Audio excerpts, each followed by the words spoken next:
Good evening, Bachalong. Am I audible and visible? Hi Swati, hello Ritisa, hi Akram. कैसे हैं सभी?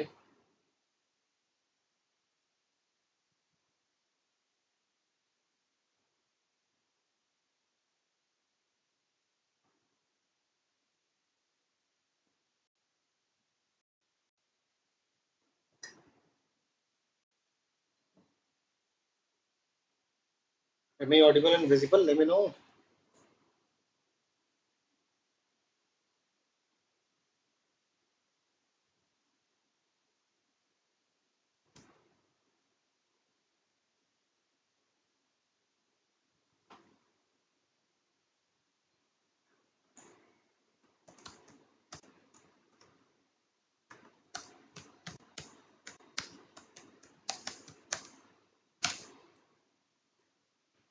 Both audible and visible. Thank you, Akram. Hi Faisal, कैसे हो?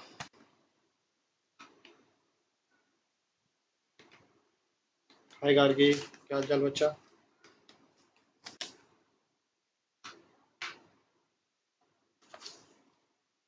So are we good to go now?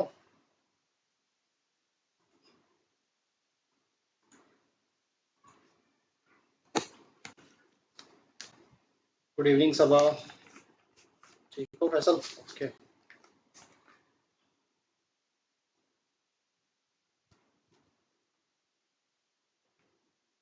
So let me know, is it visible or not?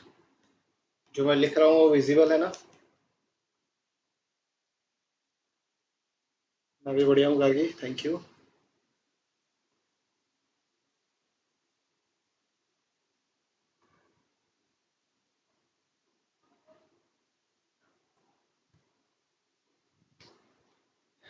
Okay, so let's begin the class.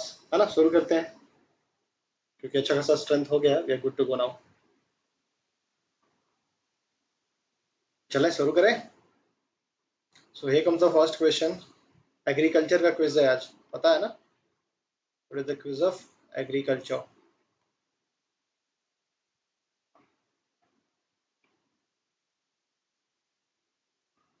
Which of the following is a kharif crop? इसमें से खरीफ crop कौन सा? Easy है but ऐसे questions पूछे जाते हैं तो हमारे लिए इंपॉर्टेंट है कि हम प्रैक्टिस करें इन्हें. पैडी, वीट, ग्राम और मस्टर्ड, तो इनमें से कौन सा खरीफ क्रॉप है? Let me know the answer. Yeah very good, of course A is the correct answer for this question.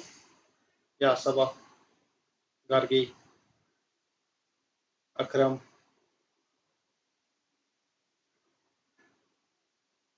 रितिसा. Okay, good, आसान था. वीट, ग्राम, मस्टर्ड आपको पता है कि ये आता है आपके किसमें? रबी में आता है. हालांकि मैंने अभी बता दिया, आगे क्वेश्चंस भी हैं.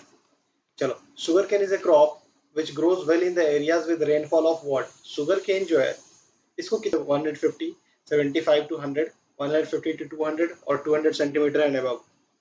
शुगर केन को कितने रेनफॉल की रिक्वायरमेंट होती है? पहले पूछा गया क्वेश्चन है. How much rainfall is required for sugarcane crop?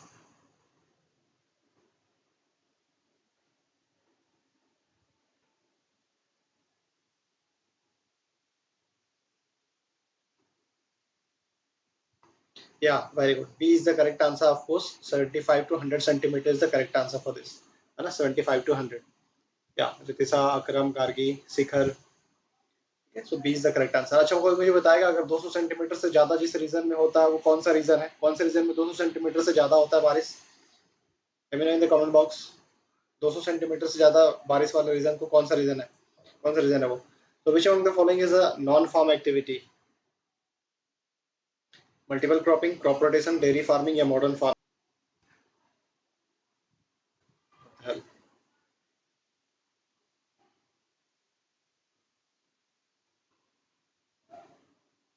मेरे नेटवर्क में प्रॉब्लम है क्या?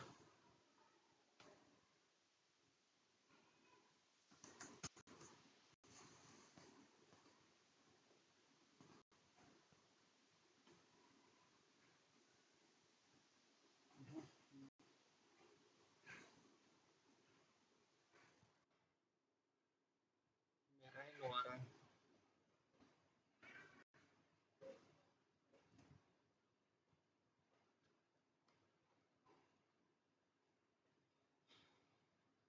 just give me a second.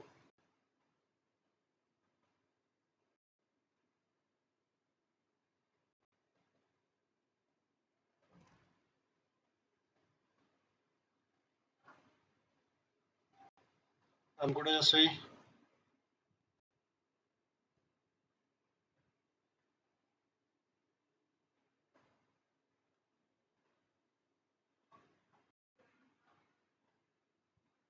आपका अपलोड स्पीड कम है.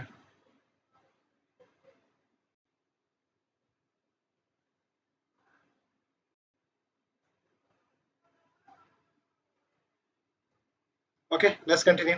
चल ठीक ठाक है, काम चल जाएगा.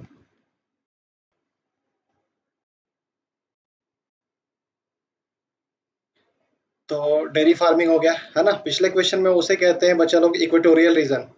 ये जो क्वेश्चन मैंने आपसे पूछा था 200 और मोर वाला, ये इक्वेटोरियल रीजन के साथ ये सीन है बच्चा लोग. ठीक है, इक्वेटोरियल रीजन में ऐसा होता है. हाँ तनु, तू है पहचान गया, तू पहचान गया. ठीक है, चलिए इजी था. Question number 4, in respect of which of the following crops the green revolution in India had limited impact. तो ग्रीन रिवॉल्यूशन के बारे में हमने लास्ट क्लास में पढ़ा भी था ऐसे भी, कि लिमिटेड इम्पैक्ट था. तो किस क्रॉप को लेके उसका इम्पैक्ट लिमिटेड था, मतलब किस क्रॉप पे ज्यादा फोकस था. क्वेश्चन ये पूछ रहा है कि सबसे ज्यादा उपज किस क्रॉप का, व्हीट, राइस और पल्स.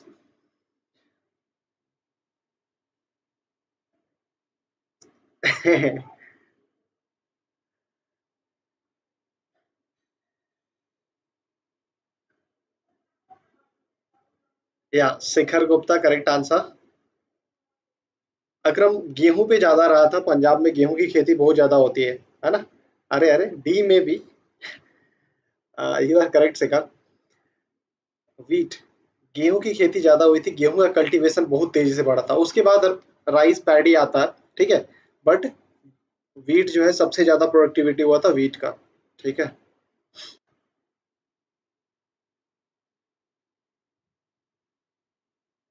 ओके ना. Moving on to the next question, which of the following is the main rabi crop of Punjab. Again easy question, ये तो आसान हो गया, एक ही साथ दोनों क्वेश्चन आ गए ये तो. राइस हुई, राइस, मेज, व्हीट और ग्राउंड नट, इसमें तो कुछ पूछना ही नहीं है, easily you can answer this question. Shikhar कहाँ से हो आप? Since first class with me. So yeah C is the correct answer. Gargi, Ritisha, सबा.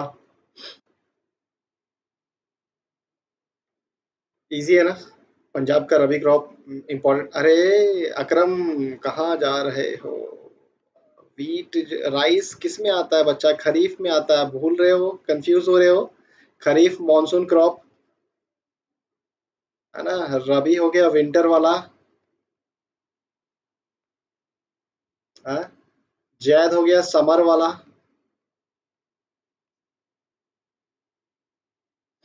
ठीक, गड़बड़ नहीं करना है. नहीं. चल, कानपुर से हो. अतुल ने बताया क्या? The strong reason for the backward nature of Indian agriculture is. Indian agriculture के इतना पीछे होने का कारण क्या है? Fragmentation of land holding, land ownership problem, lack of irrigation या रूरल इंडेप्टनेस. नहीं बच्चा, मैं दिल्ली हूँ. PKS gaming. कौन हो भाई? PKS gaming. या you got the answer. Fragmentation of land holdings is the correct answer, है ना. A is the correct answer for this answer and for this question. है ना. ओजस्वी, रितिशा, सबा, इन लोगों ने सही आंसर दिया. अकरम. क्यों भाई, याद है ना अपना law of inheritance? Law of inheritance, law of inheritance की वजह से होता है, और इसकी वजह से हमारे मतलब फील्ड का जो साइज है वो छोटा हो गया. इस वजह से कौन सी फार्मिंग होती है? Intensive subsistence. Okay. Intensive subsistence farming होती है इस चीज की वजह से, है ना. इंटेंसिव सब्सिस्टेंस में क्या होता है? High dose of fertiliser and H Y V seeds. H Y Z लिख रहा हूँ. एच वाई वी सीड्स का यूज होता है ना. डेप्टनेस का मतलब होता है कर्ज अथर्व. तो इंडेप्टनेस का मतलब क्या होगा? हाँ, लल्ला वाला अकरम। अतुल ने बताया। ओके शिखर, तो आप ग्रुप ज्वाइन कर चुके हो, ऊपर पिन किया हुआ है। चलो। In India agriculture depends on what? Monsoon, technology, government policy या all of this? Easy question, option ही आंसर बता रहा है ना? गंगाधर ही शक्तिमान है इसमें, वही सीन है, गंगाधर ही शक्तिमान है, मैंने हिंट भी दे दिया। मॉनसून, टेक्नोलॉजी, गवर्नमेंट पॉलिसी या ऑल ऑफ दिस? या ऑल ऑफ दिस, है ना? ऑल ऑफ दिस क्यों होगा ये भी सोच लो। देखो मॉनसून के साथ क्या है कि मोस्टली जो है हमारे यहाँ फार्मर मॉनसून के ऊपर डिपेंडेंट है। ठीक है। टेक्नोलॉजी क्या हो गया, देखो कई बार क्या होता है कि जब मॉनसून का फेलियर हो जाता है तो we need motor pumps sorry, motor pump की जरूरत होती है। प्लस उसके साथ साथ हमें हमें ट्रैक्टर जैसी चीजों की जरूरत है, फार्म मैकेनाइजेशन के लिए, प्लगिंग के लिए, प्लगिंग पर्पस के लिए, प्लस ट्रांसपोर्टेशन के लिए भी, है ना? हमें फर्टिलाइजर्स की जरूरत पड़ती है। ऑफ कोर्स फर्टिलाइजर्स टेक्नोलॉजी की वजह से ही है। गवर्नमेंट पॉलिसी में क्या है, गवर्नमेंट एमएसपी तय करता है। एमएसपी, अगर आपको फसल का अच्छा प्राइस चाहिए तो एमएसपी गवर्नमेंट तय करती है। उसके साथ फर्टिलाइजर पे सब्सिडी देती है गवर्नमेंट, फर्टिलाइजर सब्सिडी। ये सारे फैक्टर्स हैं जिसकी वजह से ये तीनों के ऊपर डिपेंड करता है। ठीक है ना? ऐसे सोच के आंसर देना। चलिए आगे बढ़े हम लोग to the next question, question number 8। Non food crop is, इसमें से कौन सा नॉन फूड क्रॉप है? बहुत इजी है। व्हीट, राइस, कॉटन, बाजरा। अरे गंगाधर ही शक्तिमान है, वही है मतलब, सब आंसर सही है। कोई नहीं शिखर, मतलब it's a first class with us ना। और एग्रीकल्चर में भी आपने पढ़ी नहीं होगी, ये भी हो सकता है ना? Easy question it is. Question number 8 में कुछ सोचना ही नहीं है। Crops grown during the months of April, May and June are, चलो अकरम गलती मत करना वरना फोन में घुस के मारूंगा। जायद क्रॉप, खरीफ क्रॉप, रबी क्रॉप, स्प्रिंग क्रॉप। अप्रैल, मई और जून में जो क्रॉप लगाया जाता है वो कौन सा क्रॉप है?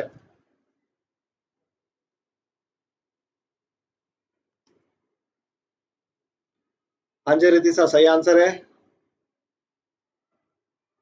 अथर्व, गार्गी,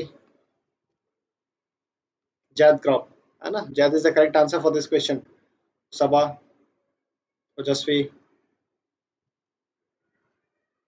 हाँ जी, गुड, वेरी गुड। हाँ वाटरमेलन, मस्क मेलन, रोक के रखो, इसमें भी सवाल है रितिशा। चलो question number 10। 60% of Indian coffee is produced in Punjab, Assam, West Bengal और Karnataka.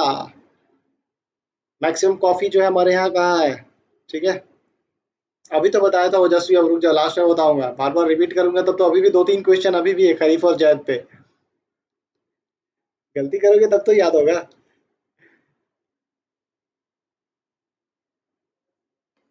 Karnataka is the correct answer for this, है ना? Karnataka is the correct answer for this. 60% coffee जो है कर्नाटका में, है ना?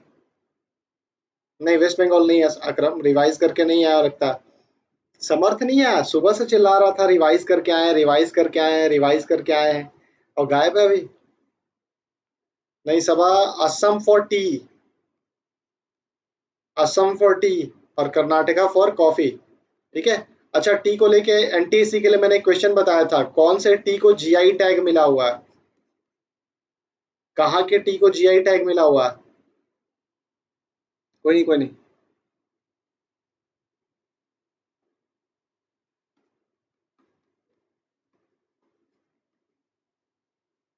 हाँ जी वेरी गुड, दार्जिलिंग टी रहती सर, वेरी गुड, याद रखिएगा आप लोग जो लोग एनटीएससी का एग्जाम देने वाले हैं उनके लिए। ठीक ठीक, चलिए आगे बढ़ते हैं हम लोग क्वेश्चन नंबर 11 पे। The slash and burn agriculture is known as milpa in which of the following countries? देख लो आ गया, मैंने कहा था ना, असम, मेरी कोई फीलिंग्स ही नहीं है, देखा मैंने। चलिए ये बताइए मिल्पा कौन से कंट्री में जानते हैं इसे? इंडोनेशिया, मेक्सिको, वियतनाम या सूडान? या एक आंसर सही आया, दो, रितिशा, अथर्व, सबा, गार्गी, ओजस्वी, अकरम। हाँ जी, M for milpa, M for Mexico. अच्छा तो वियतनाम का बता दो फिर ओजस्वी, वियतनाम में किस नाम से जानते हैं? Which name it is known is in Vietnam? Comment करके बताओ।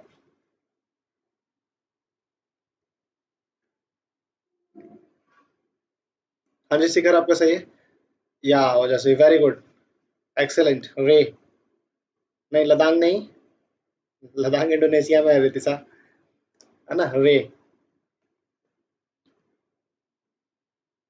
चलिए आगे बढ़ते हैं हम लोग। Which type of agriculture is mainly practice in India.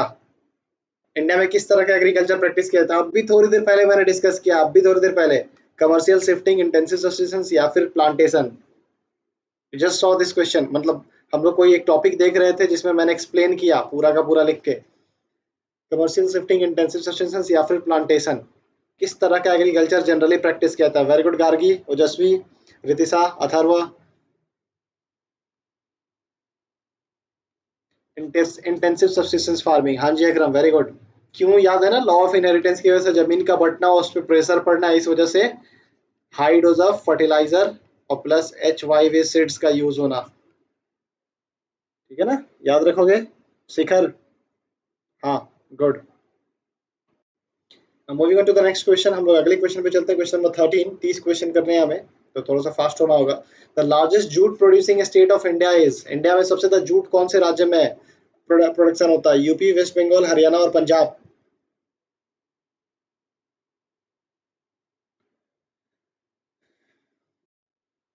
या you got the right answer, ओजस्वी, अथर्व। हाँ जी अथर्व, सही आंसर दिया आपने। गार्गी, हमें देख लिया। शिखर, नहीं शिखर, यूपी नहीं, यूपी नहीं। West Bengal is the correct answer for this thing. ठीक है, वेस्ट बंगाल में कहाँ पे बच्चा लोग याद है आपको, हुगली नदी के किनारे। हाँ अकरम, हुगली नदी के किनारे 3 किलोमीटर लंबा एक बेल्ट है जिसपे कि जूट की खेती मैक्सिमम होती है ना। क्यों, तो वाटर इंटेंसिव क्रॉप है, तो नदी का पानी मिल जाता है, उसके साथ साथ अलुवियल सॉइल भी मिल जाता है ना। तो यहाँ पे कल्टीवेशन भी ज्यादा होता है और प्रोडक्शन भी सबसे ज्यादा यही है। ठीक है, अब इसकी वजह से काफी सारी जूट से रिलेटेड इंडस्ट्रीज जो है, जूट इंडस्ट्रीज काफी ज्यादा है। ठीक है, कोई नहीं शिखर, आपने क्लास नहीं किया था ना, ये सारी चीजें मैं पढ़ाया हुआ हूँ एग्रीकल्चर के क्लास में। आपसे मैं रिक्वेस्ट करूंगा कि आप एक बार देख लेना। ठीक है, ज्यादा लंबा नहीं है, चैप्टर खत्म हो जाएगा, आपको सारे टॉपिक्स कवर अप हो जाएंगे। तो वेस्ट बंगाल याद रखिएगा। ठीक है, आगे बढ़े हम लोग। सवा तो आंसर नहीं दी हो गया, तुमको याद नहीं था। Which of the following is a rabi crop. Easy, rice, millet, gram और कॉटन।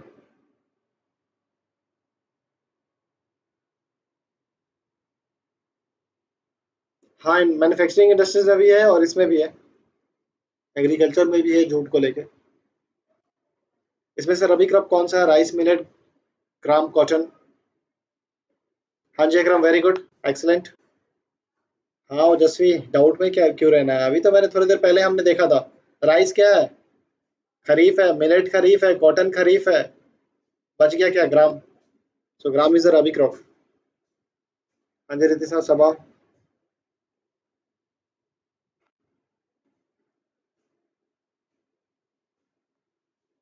ऐसे भी एलिमिनेट कर सकते थे कि ये अगर रबी में लगाएंगे तो कल्टीवेशन का टाइम खरीफ होगा, मतलब, और खरीफ में बारिश होता है तो कॉटन तो होगा नहीं, एलिमिनेट हो गया। राइस को आपका पता था, मिलेट पता, तो दो ऑप्शन था तो आप एलिमिनेट कर सकते थे, है ना।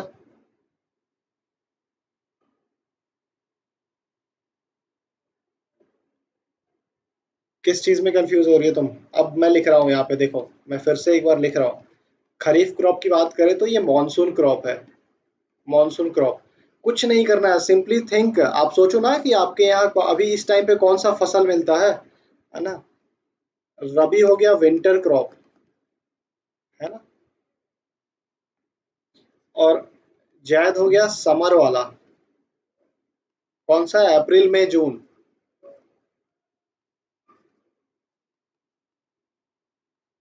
ठीक है, मानसून ये हो गया आपका जून से सितंबर अक्टूबर तक, और रबी हो गया विंटर अक्टूबर के बाद। ठीक है, अक्टूबर से मार्च। ठीक है ना, अक्टूबर नवंबर से शुरू होता है, मार्च तक चलता है। क्लियर, अब नहीं बोलना। ठीक है, खरीफ, रबी और जायद। अरे रबी याद रखना, विंटर, जहाँ हम लोग को रबी की बहुत जरूरत होती है लेकिन बहुत कम मिलता है ना। Which one of the following is the chief rubber producing state of India? India में कौन सा स्टेट में रबर का प्रोडक्शन ज्यादा होता है? रबर के लिए मैं बता दूं कि इक्वेटोरियल क्लाइमेट की रिक्वायरमेंट होती है। अब सोच के आंसर देना। पंजाब, केरल, हरियाणा और तमिलनाडु। अपने आप तुम्हें आंसर समझ में आ गया होगा। इक्वेटोरियल क्लाइमेट मतलब, हाँ जी ओजस्वी, डाउट में क्यों रहना, जब मैंने तो हिंट दे दिया यहाँ पे। इक्वेटर के नजदीक कौन सा पड़ेगा इसमें से? इक्वेटर के नजदीक कौन है? केरला। हाँ जी, अकरम, अथर्व, सबा। तमिलनाडु भी है, लेकिन ओजस्वी क्या होता है फिर इक्वेटोरियल क्लाइमेट के लिए, क्या है, रेनफॉल भी खूब चाहिए, याद करो मैंने बताया था ग्रेटर देन 200 सेंटीमीटर। तमिलनाडु में कब बारिश होता है? अक्टूबर नवंबर के आसपास में। केरला में बहुत ज़्यादा मानसून वाला जो विंड है, अगर आपको क्लास 9th का याद होगा, तो अगर आप ये मैप देखोगे इंडिया का, तो Kerala falls on the western Ghat वाला रीजन। और जब मॉनसूनल विंड पहुंचता है तो ओरोग्राफिक रेनफॉल होता है, इधर ओरोग्राफिक रेनफॉल होता है, तो केरला में बहुत ज़्यादा बारिश हो जाती है ना। तमिलनाडु के साथ क्या सीन है, जब मानसून रिट्रीट करता है, मानसून जब रिट्रीट करता है तब बारिश होती है ना, वो उतना ज़्यादा नहीं रहता है, बट ये ओरोग्राफिक रेनफॉल की वजह से यहाँ है खूब पानी होता है। समझ में आया? इक्वेटोरियल क्लाइमेट का सीन है, rainfall more than 200 centimetre. Good evening Priyansh, late हो। क्लियर, याद रहेगा, अब समझ में आएगा क्यों केरला। हाँ शिखर, याद है। तो जाहिर सी बात है, जून में आ रहा है, पहले आ रहा है, तो यहाँ बारिश भी खूब होता है क्योंकि मॉइस्चर बहुत ज़्यादा होता है विंड में, टू मच मॉइस्चर। ठीक है। ओरोग्राफिक किस चैप्टर में है? क्लास 9th में है ओजस्वी, की जब माउंटेन से टकरा के बारिश ऑपोजिट साइड में हो जाता है, ओरोग्राफी हो गया इसी साइड में, और लीवार्ड साइड जो है, लीवार्ड साइड सूखा रह गया। ठीक है। हाँ जी अथर्व, चलो सबको समझ में आ गया। आगे बढ़े हम लोग क्वेश्चन नंबर 16 पे। विच of the following is not a kharif crop? इसमें से कौन सा खरीफ क्रॉप नहीं है? राइस, पल्सेस, ज्वार बाजरा और सोयाबीन। तो इसमें से कौन सा खरीफ क्रॉप नहीं है? खरीफ नहीं है। राइस तो अभी देख लिए हो, खरीफ है। ज्वार बाजरा भी खरीफ है। अब रह गया पल्सेस और सोयाबीन।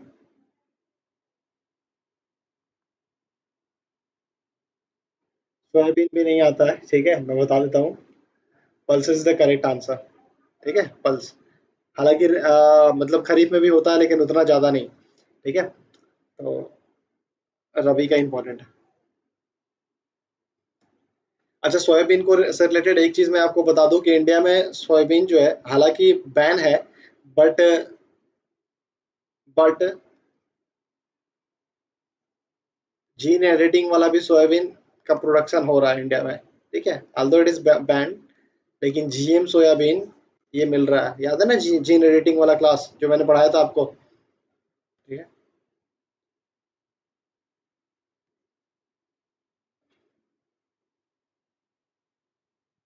जीआई, क्या जीआई ओजस्वी? क्योंकि अभी इतना हेल्दी, मतलब अभी इस पे कंप्लीट रिसर्च नहीं हुआ है ना, it might be harmful for us as well. GM crop होता है, जीन को एडिट करके क्रॉस करा के और नया वैरायटी ऑफ क्रॉप बनाया जाता है। इसमें क्या होता है, आपके डिजायर के हिसाब से बीज होता है। ठीक है, नहीं खुलेआम नहीं बिक रहा सिगर। ठीक है, इसमें आपके डिजायर के हिसाब से कि अच्छा कम बारिश वाला चाहिए तो कम बारिश वाला बनेगा, जल्दी जल्दी कंप्लीट हो जाने वाला चाहिए तो जल्दी कंप्लीट हो जाने वाला चाहिए, प्रोटीन ज़्यादा चाहिए या फिर कम चाहिए, फाइबर ज़्यादा चाहिए कि फैट ज़्यादा चाहिए, उस हिसाब से जीन को एडिट कर देते हैं। And then the crop is being and then the seed is being prepared. ठीक है, तो रिक्वायरमेंट के हिसाब से सीड प्रिपेयर किया जाता है under gene farming. This is going to be future. हाँ, हाँ जस्ट भी इसलिए तो अभी अभी कंप्लीटली अलाउड नहीं है, जब तक उसके सारे आउटकम्स नहीं पता चल जाए। आगे बढ़ते हैं। Crop grown in Zaid watermelon, wheat, मेज, जूट। लो रितिशा, आ गया तुम्हारा आंसर।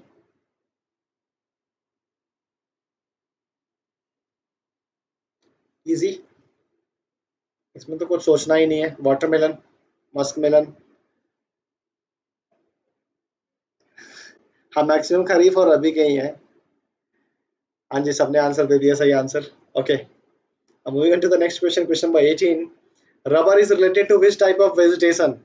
मैंने ऑप्शन में कुछ हेर फेर किया है, ठीक है, बट आई होप कि आप आंसर दे सकते हो. Tundra, tropical rain forest, mountain forest, tropical deciduous forest. हेर फेर क्या मतलब, नाम वही है, नाम दूसरा नाम भी लिखा जाता है. लालमी, हाँ करम.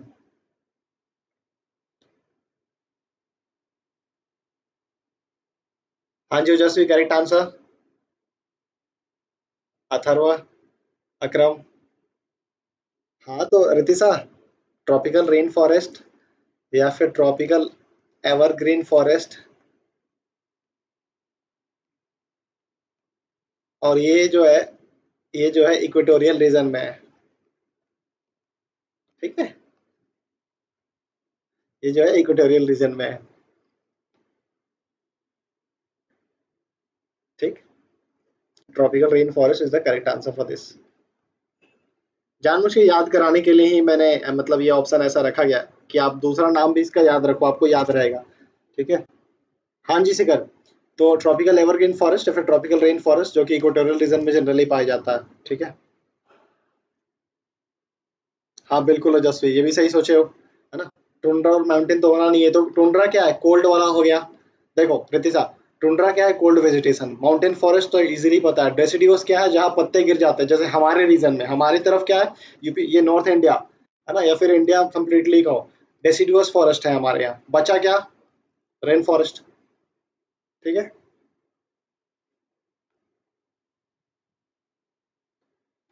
Question number 19, which among the following crop requires less water? ठीक है, कौन से क्रॉप को पानी कम चाहिए, wheat, rice, sugarcane, rubber. थोड़ा सा सोच के, इनमें से कंपैरेटिवली कम किसको चाहिए, ऐसा ऐसा क्वेश्चन है, ठीक है. कंपैरेटिवली किसको कम चाहिए.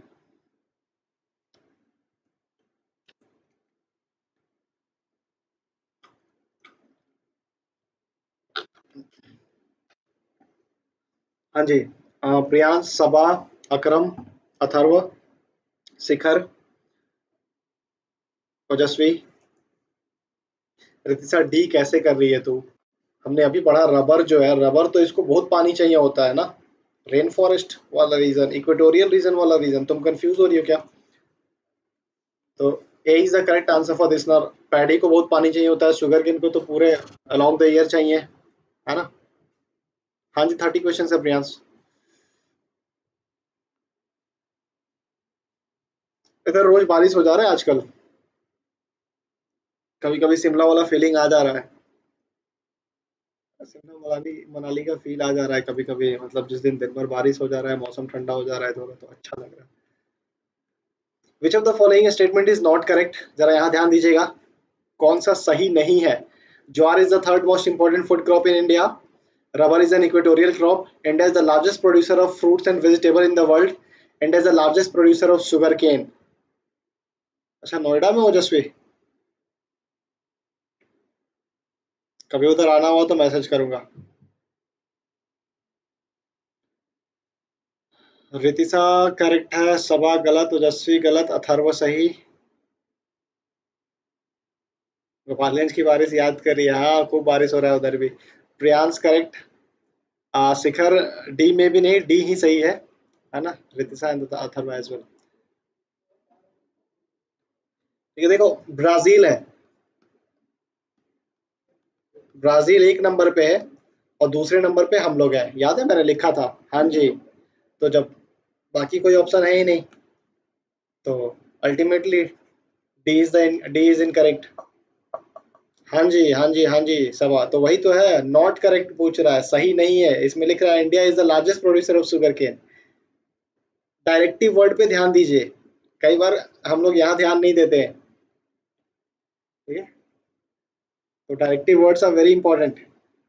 एग्जाम के लिए भी बता रहा हूँ, जब आपके पास, ठीक है, जब आप एग्जाम देने जाओगे, तो जब आपका क्वेश्चन हो करेक्ट नॉट करेक्ट, तो उसको अंडरलाइन कर लेना. कई बार क्या होता है, एक्साइटमेंट में गलती हो जाता है, ठीक है, एक्साइटमेंट में गलती हो जाता है, तो करेक्ट नॉट करेक्ट इस तरह के जो वर्ड्स दिखते हैं वो डायरेक्टिव वर्ड्स हैं, उनको अंडरलाइन कर लिया करो, ताकि ऑप्शन लगाते समय तुम्हारा नजर रहेगा उस पर, ओके ना. अब वही question number 21. I mean, this thing happens with everyone and it can happen with anyone. ठीक है, अपने साथ भी हो चुका, तो important है. Which of the following crop grows well in the black soil? Jute, rice, cotton, wheat. Easy. हाँ जी जसवी. अथर्वा.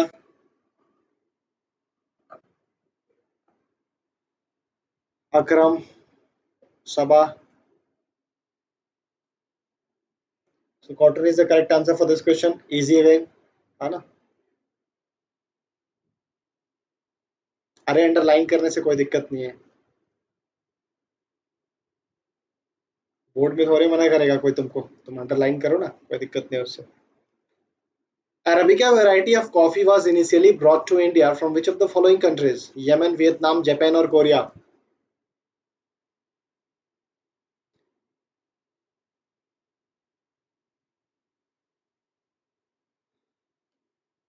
हाँ जी. रितिसा. अथर्व. अकरम. सबा. ओजस्वी. हाँ जी हाँ जी. मोस्ट प्रोबेबली नहीं, यही सही है. Yemen is the correct answer, है ना. Yemen is the correct answer. चले हम लोग आगे बढ़े. शिखर चला गया क्या? शिखर. Moving to question number 23. Which of the following crop is known as golden fiber? Wheat, rice, groundnut, jute. कौन से क्रॉप को हम लोग गोल्डन फाइबर के नाम से जानते हैं?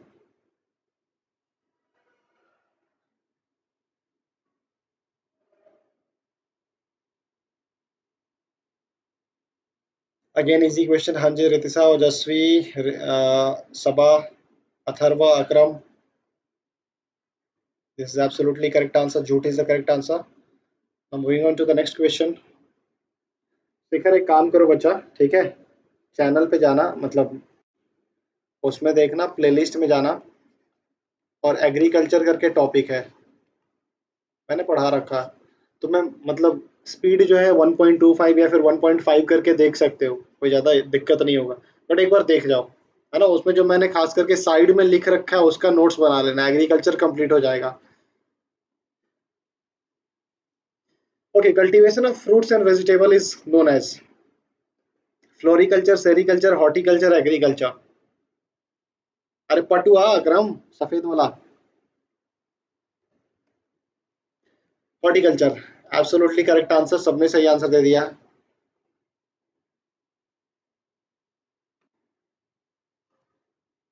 वेट कह रहा है. चलिए. फ्लोरिकल्चर नहीं, हॉर्टिकल्चर. ये फ्लावर्स के लिए होता है, ये सिल्क के लिए हो गया, और एग्रीकल्चर एवरीवन नो. चलिए. अच्छा, आप में से कोई मुझे बताएगा पीसी कल्चर क्या होता है? Pisciculture. Anyone tell me pisciculture. Hi Ansh, कैसे बचा? काफी दिनों बाद. तुम वही, अगर अगर तुम वही अंश हो तो जिसको मैं जानता हूँ. फिशेस का. हाँ जी, very good. Pisciculture is for fishes, fisheries. ठीक, वेरी गुड. चलो. Another name of shifting agriculture in north eastern state like Assam is jhuming, commercial, कमर्शियला नहीं, सॉरी, टाइपिंग मिस्टेक, प्लांटेशन या PC culture.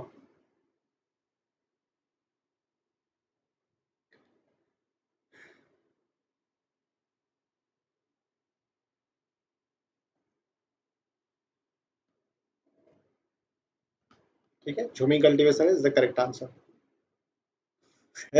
D option fishes. Okay. Easy था अगेन. अगले question पे चलते हैं. Question number 26. Which of the following movement started bye Vinoba Bhave which is known as bloodless revolution? Vinoba Bhave ने इस मूवमेंट को शुरू किया था, इसे ब्लडलेस रिवॉल्यूशन के नाम से जानते हैं. पद यात्रा, भूदान, ग्रामदान, श्रमदान, दाम नहीं, दान, सॉरी, दान, और गोदान. हाँ जी. रितिसा, ओजस्वी, अकरम, सबा. आप लोगों ने सही आंसर दिया. Bhoodan is the correct answer for this question, है ना. Bhoodan is the correct answer. Okay. अच्छा, गोदान जो बुक है वो किसने लिखी है? गोदान, गोदान ये जो बुक है ये किसने लिखी है? थैंक यू वेरी मच अंश. गोदान जो बुक है किसने लिखी? So it is being written by Munshi Premchandra, है ना. Famous book. हाँ जी हंस, देख लिया मैंने, थैंक यू वेरी मच। चलिए, question number 27, a single crop grown on a large area and using intensive capital input are some of the major feature of dash type of agriculture। एक बड़े area पर single crop लगा रहे हैं और intensive cultivation, मतलब labour बहुत ज्यादा लगता है ना, उस पर इन्वेस्टमेंट हाई है, तो कौन सा है crop? Intensive subsistence, commercial, primitive या फिर प्लांटेशन? रितिशा, सबा,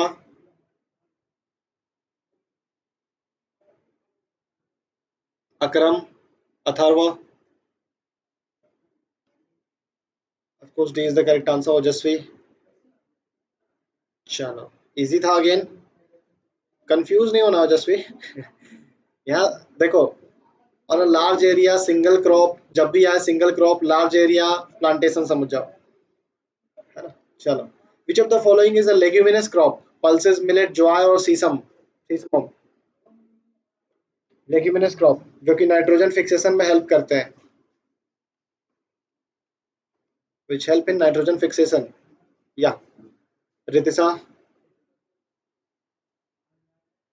अथर्व, अकरम, ओजस्वी? अंश? नहीं, अंश गलत है। अकरम, तुम्हारे बैच वाले सब कहाँ है, बताओ उन लोगों को नहीं पता है क्या? भैया यार, दो चार को और।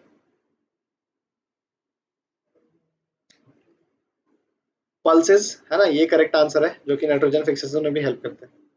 शिखर? हाँ हाँ, दाल। चलिए आगे बढ़ते हैं, second last question of the day. Which of the following is announced by the government in support of crop? फसल के सपोर्ट में गवर्नमेंट इसमें से कौन सा अनाउंस करती है? Maximum support price, minimum support price, moderate support price या इन्फ्लुएंशियल सपोर्ट प्राइस? सो गए होंगे, बताओ उनको कम से कम। अच्छा, रिकॉर्डेड देखते हैं। या minimum support price is the correct answer, सबने सही आंसर दिया। एमएसपी टर्म यूज होता है, ठीक है।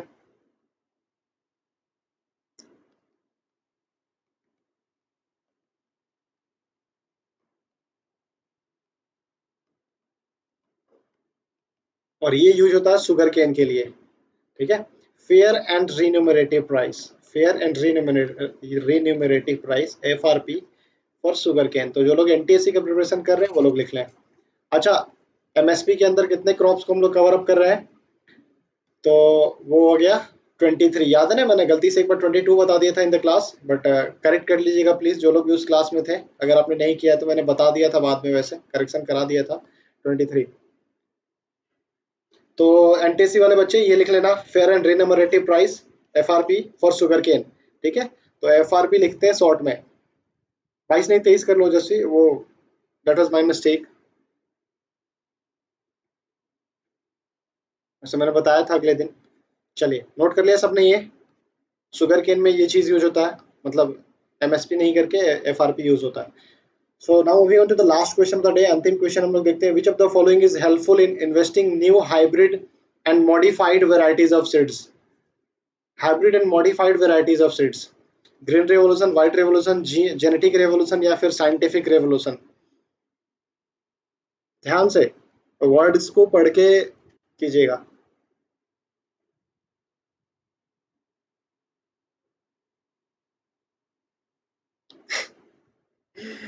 पीडीएफ देख लिया करो रितिशा।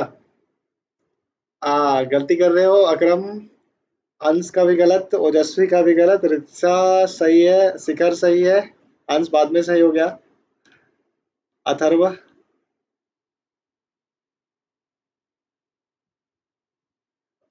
ठीक है, मैंने यहाँ देखो मॉडिफाइड लिखा है, सिर्फ हाइब्रिड होता, सिर्फ एच वाई वी होता। वैसे क्वेश्चन पहले एच वाई वी ही था, लेकिन मैंने जानबूझ के चेंज कर दिया, तो एच वाई वी होता तो ग्रीन रेवोल्यूशन लिखते, है ना। हाँ, वो साइड वाले के लिए कह रहा हूँ, पीडीएफ में नहीं दिखता क्या? अच्छा, तो अगर मॉडिफाइड की बात हो रही है तो वो जेनेटिक रहेगा। अभी मैं थोड़ी देर पहले बता रहा था ना कि हम जरूरत के हिसाब से क्रॉप्स को प्रोड्यूस करेंगे, है ना।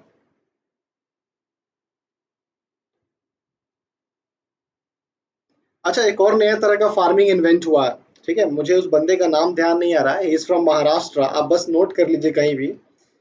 जीरो बजट नेचुरल फार्मिंग, ये एनटीसी के इंटरव्यू में पूछा जा सकता है, zero budget natural farming. Zero budget natural farming, ZBNF। ठीक है, यहाँ पे क्या है, ठीक है,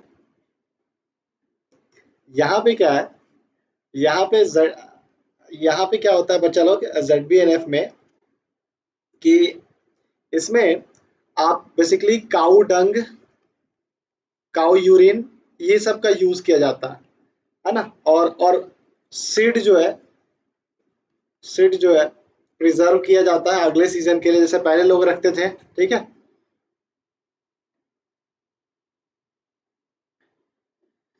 बढ़िया ना शिखर, है ना। तो उसमें क्या किया जाता है, काऊ डंग यूज किया जाता है as a fertiliser, cow urine का लेप लगाया जाता है उसमें, उसको डाल के, है ना। तो इससे क्या होता है कि बिना किसी इन्वेस्टमेंट के प्रोडक्शन जो है बढ़ाने की कोशिश होती है, प्रोडक्टिविटी बढ़ता भी है, सॉइल का जो है उसका फर्टिलाइजेशन, फर्टिलिटी भी बढ़ती है इन सारी चीज़ों से। तो ZBNF एक नया कॉन्सेप्ट आया हुआ है इंडिया में, भी आजकल काफ़ी फेमस हो रहा है, ZBNF, zero budget natural farming, तो ये भी याद रखिएगा। ठीक है, चलिए। हाँ, नेचुरल चीज़ों से बिल्कुल, पत्ते वगैरह से ढका जाता है ताकि उसका मॉइस्चर रिटेन हो सके, है ना। फील्ड को पत्तों वगैरह से ढका जाता है। अभी हाँ, जैसे देख लिया मैंने, पहले होता था मुझे वो ध्यान था, अब तो, अभी तो क्लब से स्टार्ट है, 9 बजे से चलता है अंश। अभी तो अब ऐसी फार्मिंग आ रही है जहाँ पे मिट्टी की जरूरत नहीं पड़ेगी। ठीक है, तो हॉरिजॉन्टल एंड वर्टिकल फार्मिंग का कॉन्सेप्ट जो है गवर्नमेंट, हाँ सुभाष पालेकर, थैंक यू अथर्व। मैं बस यही नाम बोल रहा था, सुभाष सुभाष आ रहा था लेकिन मेरे दिमाग से नाम निकल रहा था। तो ये सारी चीजें भी होने वाली हैं, lot of things are coming on. चलिए फिर मिलते हैं हम लोग इन द नेक्स्ट क्लास। अगला क्लास अब कल नहीं परसों होगा, आज डेट क्या है, आज 15 है ना। तो next class will be on 17th of September. मैं क्लास शेड्यूल कर दूंगा आज रात में, है ना। फिर से किसी सब्जेक्ट का क्विज ही होगा अभी। Rise of nationalism in Europe एक बार और पढ़ा दे, ठीक है, क्विज कराने के बाद एक दिन करा देता हूँ। ठीक है, चार क्लास तो लगेगा, नेशनलिज्म में पढ़ा दूंगा। कितने लोग राइज नेशनलिज्म इन यूरोप पढ़ना चाहते हैं? चलो बाकी लोग बाय, बाय, गुड नाइट, है ना। और प्लीज सब्सक्राइब जरूर कर लो चैनल को, है ना। और शेयर नाम का भी एक चीज होता है यार, ले आओ बच्चों को बताओ यार। ठीक, बाय, गुड नाइट, मिलते हैं इन द नेक्स्ट क्लास। मतलब वन शॉट, कम से कम 2 से 3 क्लास लूंगा, क्योंकि एक बार में तुम लोग भी नहीं समझ पाओगे, मुझे भी प्रोडक्टिव क्लास नहीं लगता है वो।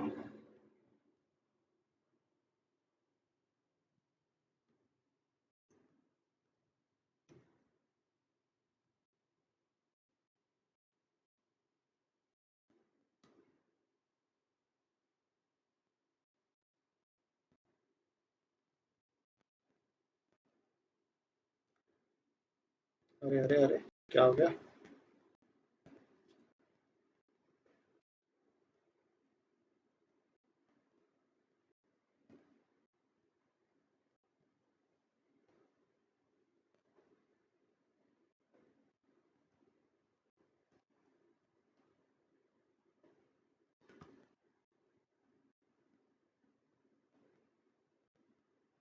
तू जा रे।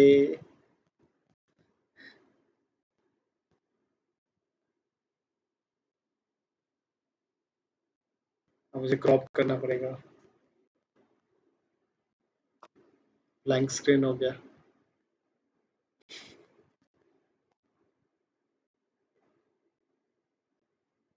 अरे तुम लोग जाओ, मैं देख लूंगा।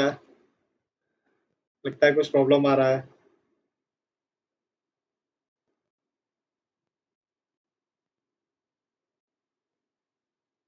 अरे ये तू जा रे।